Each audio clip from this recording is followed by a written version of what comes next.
When 8 Rules and Sha Monk heard the shouts for clearing the way, they thought that some official sent by the king had arrived, and they hurried out of the monastery to receive him. Pilgrim, they discovered, was the one sitting in the carriage. Facing him, our idiot said, giggling, "Elder brother, you've acquired your true form." Pilgrim descended from the carriage and took hold of 8 Rules, asking, "What do you mean?" 8 Rules replied, "You have a yellow umbrella above you, and your carriage is borne by 8 carriers. Don't these betoken the office of Monkey King? That's why I said you've acquired your true form. Don't make fun of me," said Pilgrim. He untied the 2 fiendish creatures so that they could be taken to see the king. "Elder brother," said Sha Monk, "please take us along. But you should stay here to guard the luggage and the horse," said Pilgrim. One of the priests who were still canged and locked said, "Let the fathers go to enjoy imperial favor.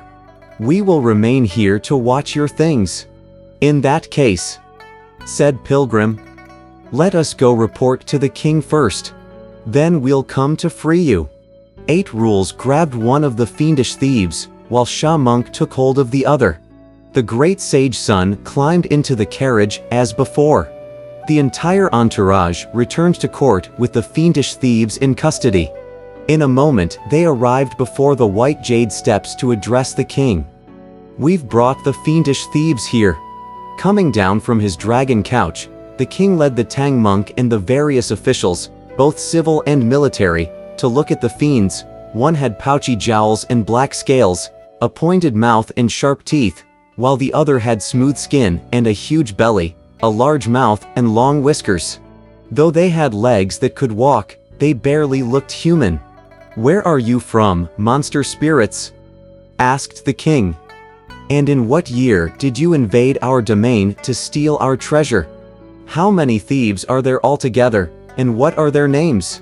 Make your confession in truth and in detail." The 2 fiends went to their knees before him. Though their necks were dripping with blood, they did not seem to mind the pain and made this confession. 3 years ago, on the 1st of the 7th month, there was one All Saints Dragon King, who led many of his kindred to settle southeast of this state. From here miles, some 100. His lagoons called Green Wave. His mountain, Scattered Rock. To him was born a daughter, most pretty and seductive, who took a husband named 9 Heads, of magic powers matchless. Learning of your pagoda's treasure, he joined the Dragon King as bandits. First they sent down a bloody rainstorm. Then the pagoda's sorry they lifted. Now it lights up the Dragon Palace, making bright days out of darkness. As well the princess plotted, in deep and silent secret. She stole the Queen Mother's agaric, with which the lagoon's treasure she nourished. We too are no bandit leaders. The Dragon King sent only privates. Tonight we've been captured. Our confession's most honest. If you have made your confession, said the king, why don't you reveal your names? One of the fiends said, I'm called Busy Bubble, and he's called Bubble Busy. I'm a sheet fish spirit, and he's a black fish spirit. The king instructed the embroidered uniform guard to jail them, after which he issued this decree.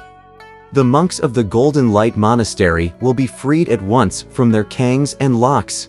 Let the court of imperial entertainments prepare a banquet quickly, and we will thank the sage monks in the Unicorn Hall for capturing these thieves. We will also discuss the matter of asking the sage monks to arrest the bandit chief. The court of imperial entertainments at once prepared a banquet composed of both vegetarian and meat dishes. After the king invited the Tang monk and his 3 disciples to take their seats in the Unicorn Hall, he asked, Sage monk, what is your honored style? The secular family of this humble cleric, replied the Tang monk with folded hands, goes by the name of Chen, and my religious name is Zhenzang. I also had bestowed on me the surname of Tang by my emperor, and my humble style is Tripitaka. And what are the honored styles of your noble disciples? Asked the king. My disciples are without styles," said Tripitaka. "The first one is called Sun Wukong, the second, Zhu Wuneng, and the third, Xiao Wujing. These names were given by the Bodhisattva Guanxuyin of the South Sea. Since they made submission to this humble cleric, and addressed me as master, I have also named Wukong Pilgrim. Wunang I have named 8 rules, and Wujing is now called monk."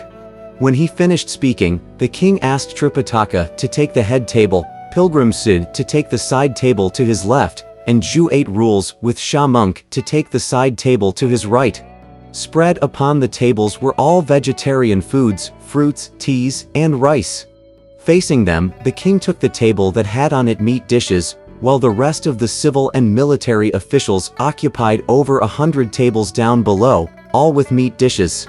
After the officials thanked the king and the disciples excused themselves to their master, they were all seated. The king lifted his cup, but Tripitaka dared not drink. Only the 3 disciples accepted the seat-taking toast. From down below came the harmonious strains of pipes and strings provided by the Office of Music. Look at the appetite of 8 rules. It did not matter whether fruits or vegetables were set on the table. He wolfed them down and finished them all. A little while later, additional soup and rice were brought to him, and these he also cleaned up completely. When the wine stewards came by, he never once refused the cup. And so, this banquet lasted well past the hour of noon before it ended. As Tripitaka gave thanks for this lavish banquet, the king tugged at him to say, "This is merely to thank you for capturing the fiends. Let's change the banquet quickly to Jianzhong Palace, where we shall ask the sage monk for the plan to arrest the bandit chief and return the treasure to the pagoda. If you want us to do that," said Tripitaka, "there is no need for another banquet. All of us humble clerics will take leave of you, your majesty, and we shall go to capture the fiends." The king, however, would have none of it, and he insisted that they proceed to the Jianzhong Palace, where they were fated once more. Raising a cup of wine, the king said, "Which one of you sage monks will lead the troops to go arrest the fiends? We'll send Sun Wukong, our eldest disciple," said Tripitaka, and the great sage saluted him with folded hands to signify his obedience. "If elder son is willing to go," said the king, "how many men and horses do you need? When do you want to leave the city?" No longer able to restrain himself, 8 rules said in a loud voice, "Who needs men and horses? Who cares what time it is? While we are still full of wine and rice, let me go with elder brother. We'll just stretch our hands and bring them back at once."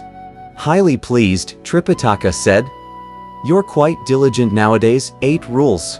In that case," said Pilgrim, "let brother Sha monk protect master. We too will go. If the 2 elders do not need men or horses," said the king, "do you want any weapons? The weapons that you have," said 8 rules, chuckling, "are of no use to us. We brothers have our own weapons that accompany us wherever we go." On hearing this, the king asked for a large goblet of wine with which he wanted to send them off. "We won't drink wine now," said the great sage son, "but ask the embroidered uniform guard to bring out the 2 little fiends. We'll take them along as informants." The king ordered them brought out at once. Taking hold of the 2 fiends and mounting the wind, the 2 disciples employed the magic of traction to head for the southeast. Lo, when ruler and subjects saw them mounting wind and fog, they knew master and disciples to be sage monks. We do not know how they will capture the other monsters. Let's listen to the explanation in the next chapter.